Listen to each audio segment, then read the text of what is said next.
who I feel is a brother to Lee and the mission they are both sharing on the planet. And his name is Dr. Sharif Abdullah. And I want to make sure he's on the Zoom feed with us.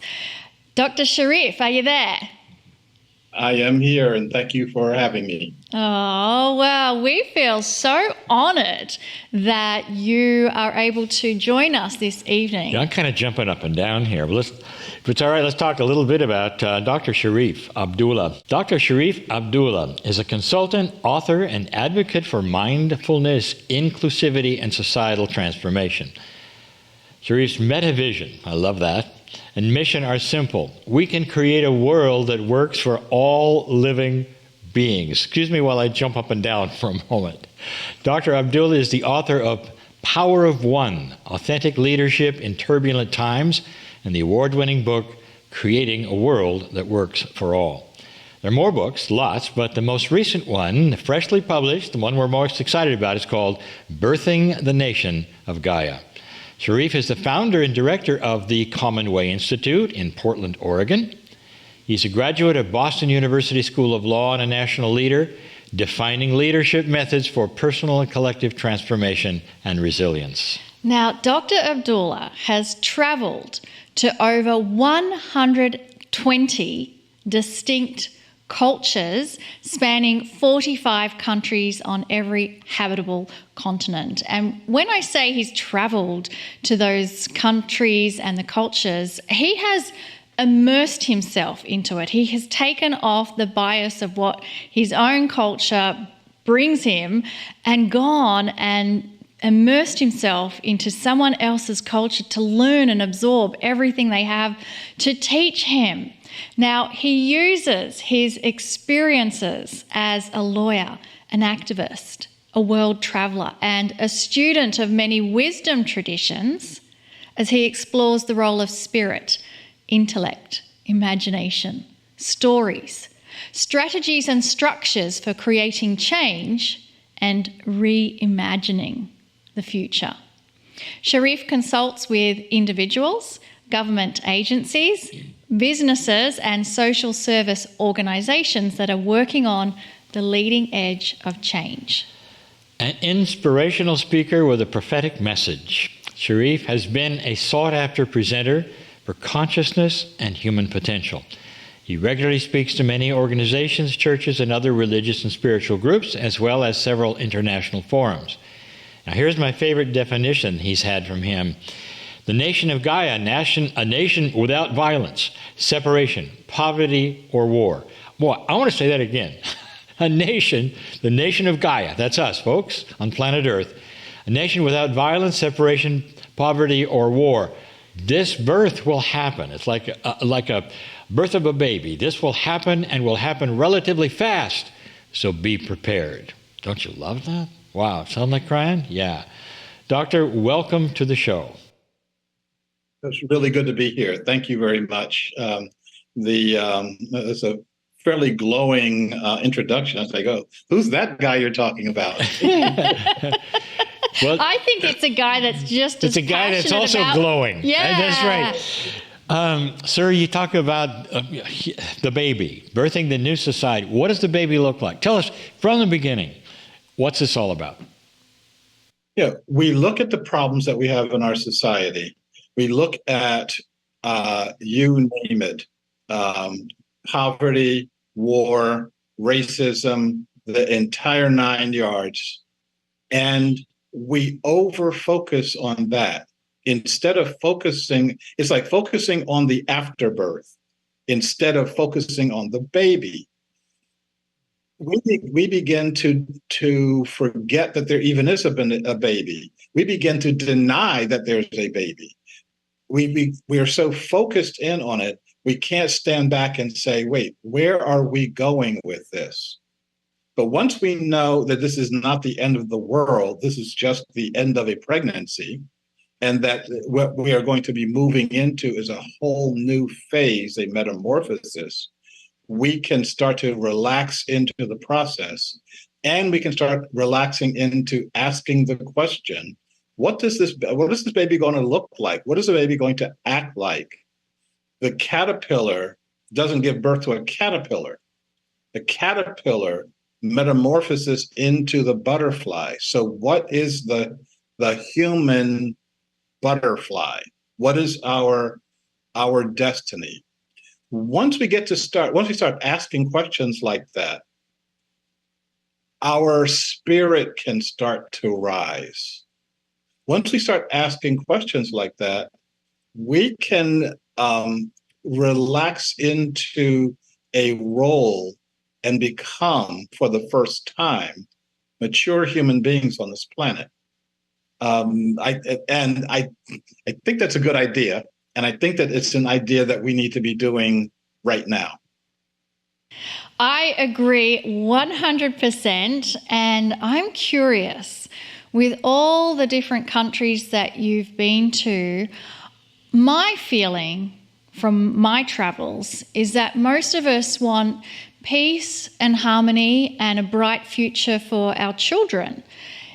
Is that what you have found, and what else have you discovered? Our challenge is, what do regular human beings want? And then what are the leaders telling people that they want? And those are two drastically different scenarios. And that's why I spend as much time as I can in the presence of regular old human beings, people who don't get upset and twitchy around people who have a different religious practice or a different language or a different way of seeing the world. Our challenge, though, is in all of the words that we're hearing through all of the media, that's all of it's trying to direct us in a particular way. Can we actually take the time and listen to, first of all, our own hearts?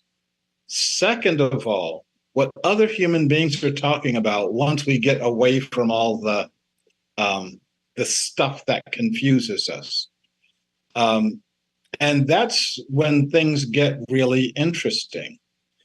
We start seeing people cooperating with each other while their leaders are trying to separate them from each other. I remember being in Russia some years ago, and it was really interesting talking directly to Russians who were constantly apologizing for what their government was doing. And I remember being an American in lots of different countries where I'm apologizing for what this country is doing. And so what we need to do is start the process of transcending these governments so that we get actually to where regular human beings can live and thrive. What's a good place to start doing that, where we can start having these conversations where we're not always apologizing for the leadership that we are subjected to? Yeah. So the challenge is, before we even think about doing that, is I have to change my perspective. I have to take my glasses off and I have to put another set of glasses on. I've got to see the world a different way. And we have a way that we have seen, that we are seeing the world. And that way is as an individual. I'm an individual person. I'm wrapped in this skin. I'm sitting in this chair. No one else is in this chair with me. And that individualized consciousness, in my new book, I call it the Solon consciousness, has been the one that's been dominant on the planet for the past, say, 10,000 years or so. And that dominance has given us all the stuff that we've been dealing with, the wars, the strife, the separations, etc. So I have to cure myself of what Einstein called the optical delusion of consciousness, being deluded to thinking that I'm here and you're there. Once we do that, I then can sit down with you and have a conversation with us, not you and me, but us. And we can have that conversation. We can even have that conversation without words. We can begin to have that conversation heart to heart. I've done this in so many different countries. I remember one time I was in Thailand, and I was in this small village, and there was no one in this place that spoke English. I didn't speak Thai, and we had a ball. Okay, and this one guy, he was trying to tell me which of these children are running all around, which ones were his kids and their ages, and then I was trying to tell him about my kids and my grandkids, and we did a really good job. And he, every like maybe 4 or 5 minutes or so, he just have to grab my hand and start shaking my hand again, like I'm really enjoying this conversation, and I was really enjoying it too. And why can't we be that direct and honest and connected to all human beings and then to all living beings? I'm going to tell you, this has happened to me over and over. I am bad at this. I have to go several times to a country before I get it and get my bias washed out of the way.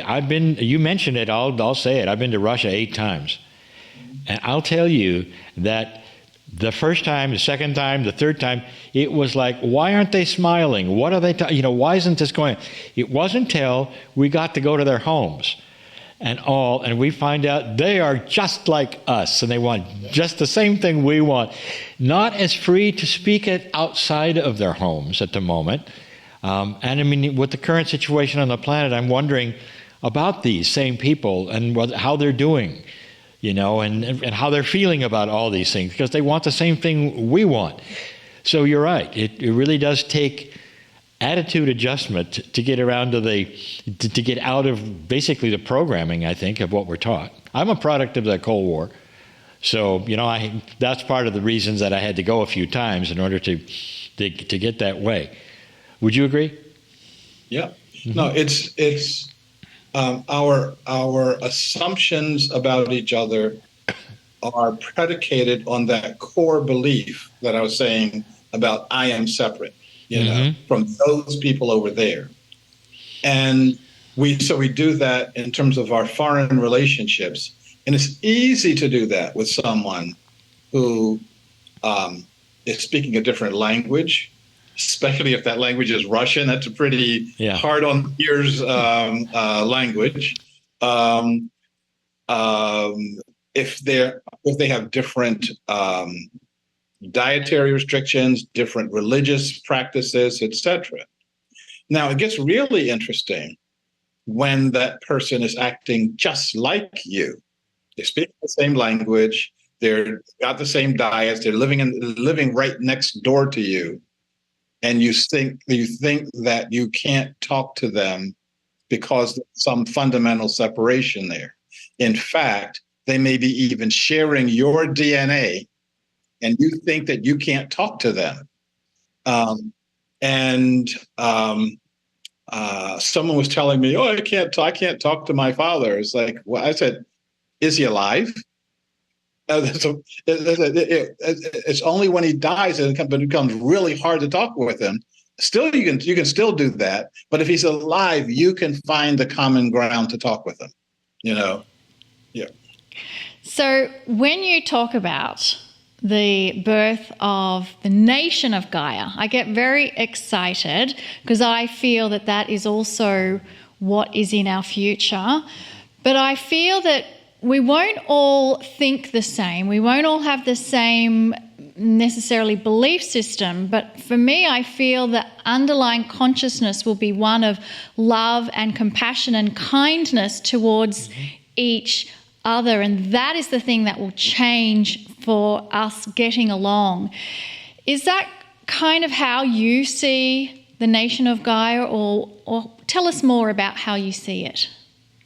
Right. So I'm talking about a nation that has 8 billion citizens, where all of us will share, not necessarily equally, but equitably. We'll share our resources, we'll share our labor, we'll share our common birthright with each other and with all other beings. So once I recognize that I am in love with myself, I am in love with all other human beings, and I'm in love with all other living beings, then we can start doing things differently. We can start seeing things differently. And at that point, we can have some very interesting conversations. Now, it may not mean that every single one of us has to go around the world all the time, 45 times and all this other stuff. But it means that you have to be aware that when you're looking at a TV program and there are people there who are dressed differently, who are speaking a different language, that you're not looking at those people. You're looking at yourself.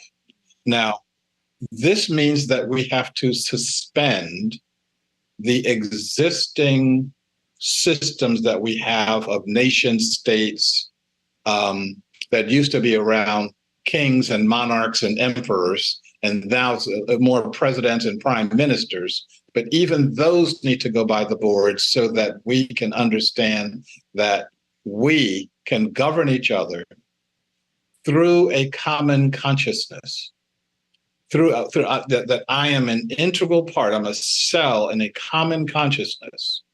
Now, all of us, I shouldn't say all of us, many of us have had the experience of a common consciousness, an experience of sharing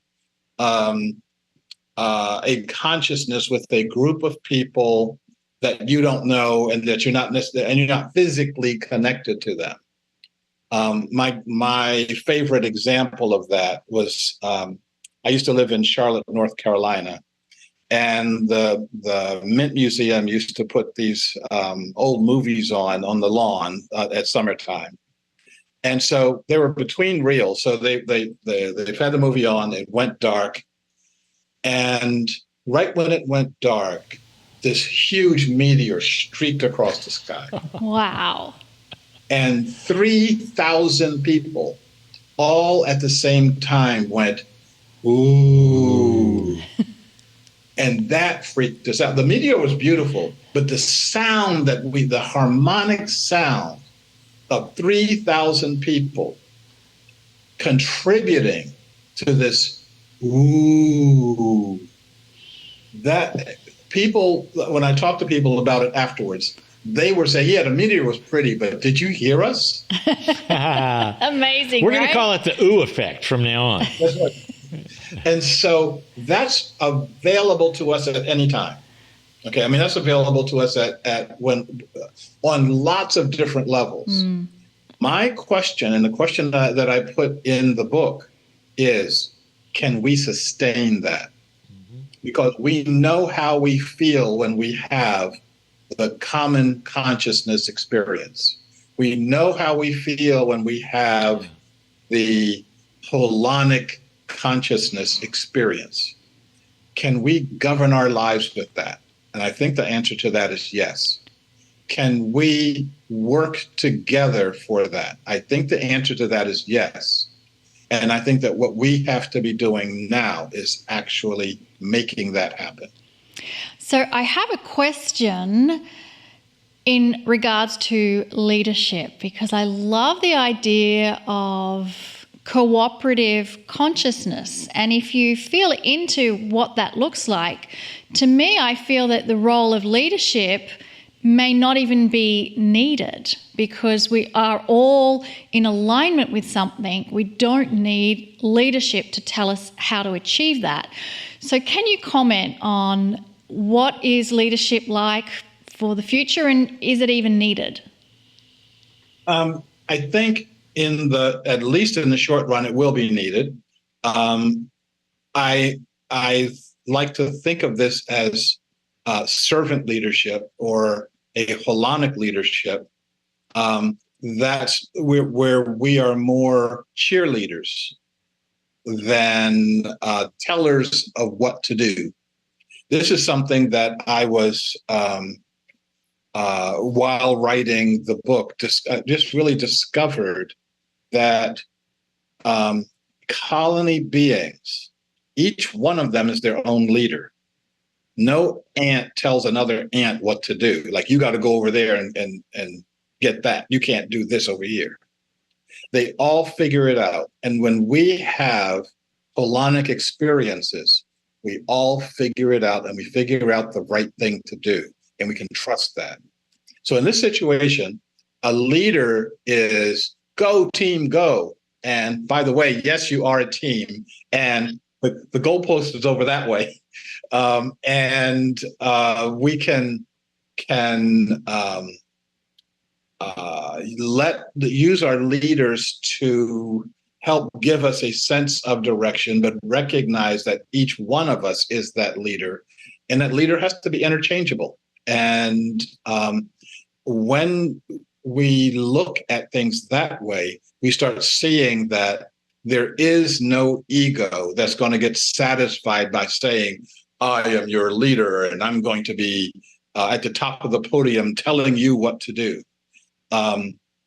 Hopefully, in a holonic consciousness, nobody will be listening to them. They've got other things to do, and we'll be doing those things together. I have a question. I know in my case, you find me talking to self-help audiences, spiritual audiences. They're ready for this message. But you're talking to people perhaps who've never heard this before in bigger organizations. How is it being received? Very interestingly, it's actually being received. Some of the people who say, oh, yes, I'm ready for this, when they start recognizing that this really means you working with people you being connected to people that you would not normally be connected with, all of the fear bells go up. All of the oh, I don't know if I can interact with those people over there. Mm-hmm. And so for all of us, it's, can we overcome our sense of self to the point that we begin to have this connection to a larger sense of self, and that's our challenge. And how do we do that with people who are fundamentally traumatized? We are in a society that creates trauma. Mm-hmm. How do we do that? How do we ask people to transcend the trauma to come into this other level of reality, a different level of reality?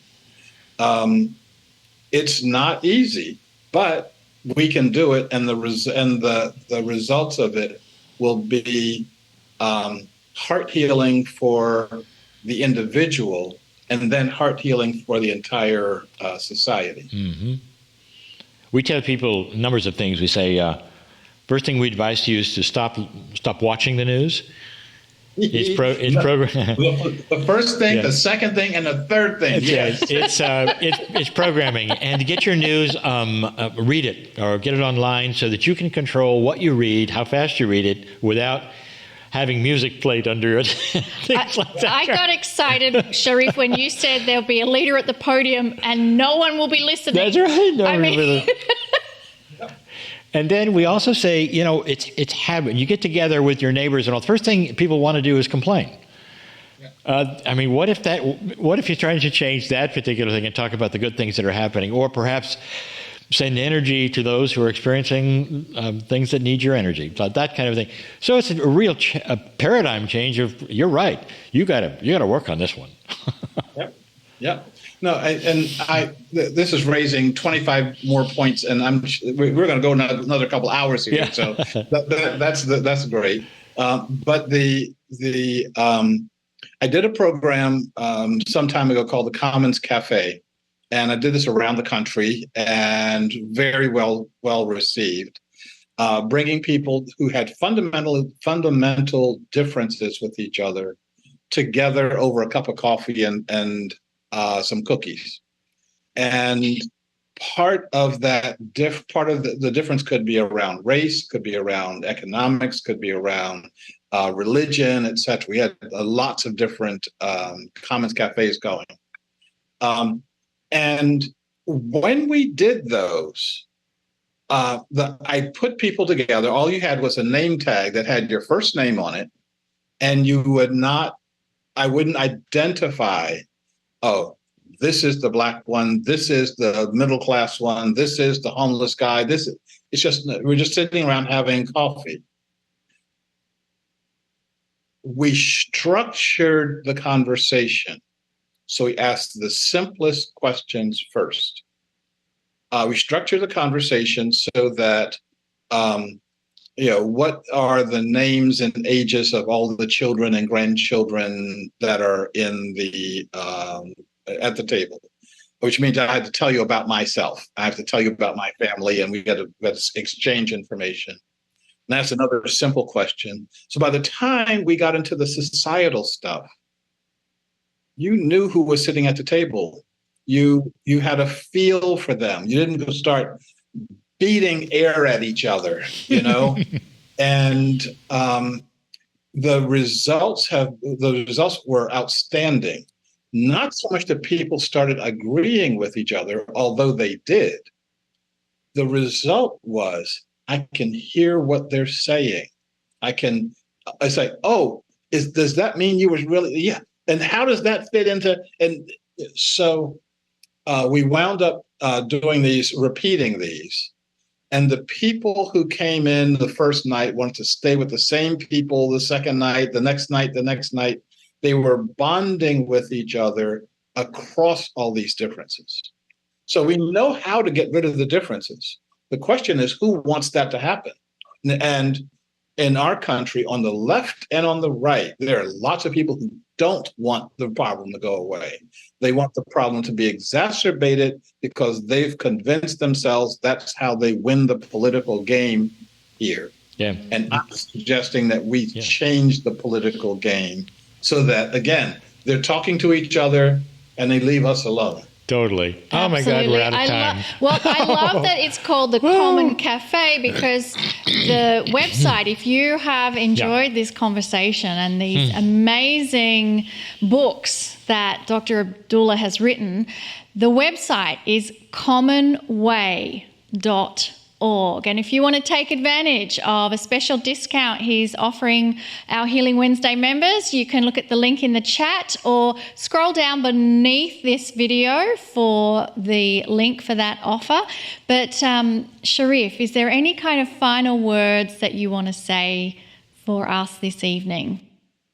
Yeah, I wanted to say that the offer for the book, the Birthing the Nation of Gaia, I'm starting to get some comments back from people who have been reading my books all along over the past 30 years of book writing.